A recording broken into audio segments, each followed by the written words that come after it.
Most people think the 9 to 5 job is the safest route in life. A steady paycheck, health benefits, paid vacation. It's what our parents told us to aim for, what schools prepared us for, and what society quietly rewards. Predictable income, predictable routine, predictable future. But here's the truth that almost nobody talks about.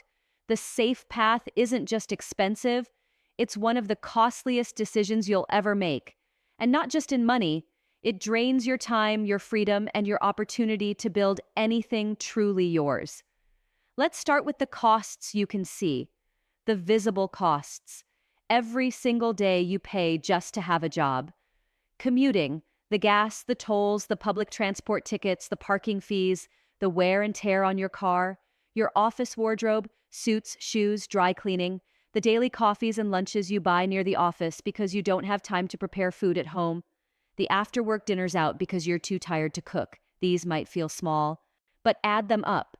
It's not unusual to spend hundreds, sometimes thousands, every month on the privilege of keeping your job. And you probably don't even track it because these expenses are normal in job life. Now here's where it gets dangerous. The visible costs are only the tip of the iceberg. The real financial bleed happens in the invisible costs.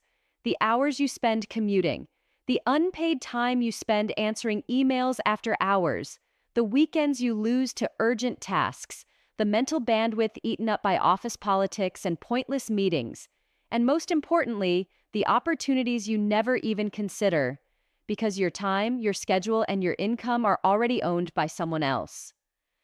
Let's do some math. Say you make $80,000 a year. Sounds great, right? But after taxes, maybe you take home $60,000. Now subtract the work-related costs: commuting, wardrobe, food, coffee. Let's be conservative and say $6,000 a year. That leaves $54,000. Now, how many hours are you really working? If your job says 40 hours a week, but you're actually doing 50 once you count early mornings, late nights, and weekend catch-ups, you're working 25% more hours than you think. 50 hours a week, 50 weeks a year, that's 2,500 hours.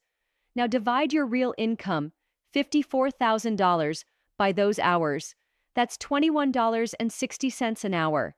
And remember, that's before you factor in stress, health impact, and the value of the time you could have been using to build something of your own.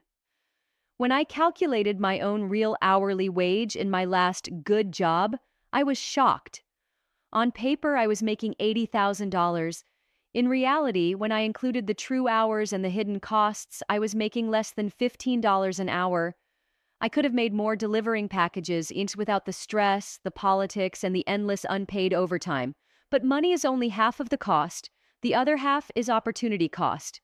Every single hour you spend making someone else rich is an hour you could have spent building your own wealth, launching a business, investing in assets, learning a high-value skill, creating something that keeps paying you long after the work is done. The wealthy understand this instinctively.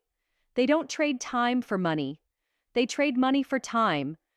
And then they invest that time in things that compound. A business that scales without them. Assets that generate income while they sleep. Relationships and knowledge that create leverage. When you're in a 9 to 5, you're selling your time wholesale at a fixed price. And once it's gone forever. And here's the cruel twist. Even if you get a raise, your lifestyle costs usually rise with it. You might move to a bigger apartment, get a nicer car, go on more expensive vacations. Your freedom doesn't expand. It often shrinks because now you have more expenses to cover. So, what's the alternative? I'm not telling you to quit your job tomorrow. That's reckless and unnecessary. But I am telling you to run the numbers, understand the trade you're making, and build your escape plan. Here's how you start. Step 1. Calculate your real hourly wage. Be brutally honest. Take your after-tax income, subtract all your work-related expenses, and divide it by the real number of hours you work in a year, including commuting and off-the-clock time. When you see the real number, it changes how you value your time instantly. Step 2. Identify your opportunity costs. If you had 10 to 15 extra hours a week, what could you create? Could you build a side business? Learn a skill that's worth $200 an hour instead of $20? Write, code, design, or invest in something that keeps earning without your constant input? Step 3. Start buying back your time. This doesn't have to cost much. Start by outsourcing low-value tasks, errands, chores, admin work, and say no to commitments that drain you but don't build your future. Reinvest your reclaimed time into high-value work and asset creation.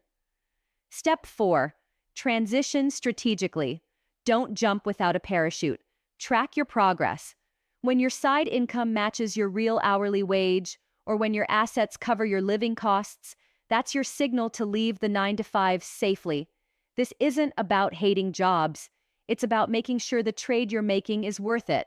Because every day you exchange time for money, you're making a decision about what your life is worth and whether you're willing to sell it at that price.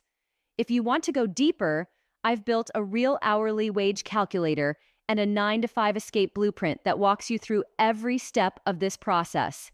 It's completely free, and you can get it in today's Protocol 004 post on Substack. The link is in the description. The rich don't just earn more money, they buy more time. Play the hidden game. Win like the elite.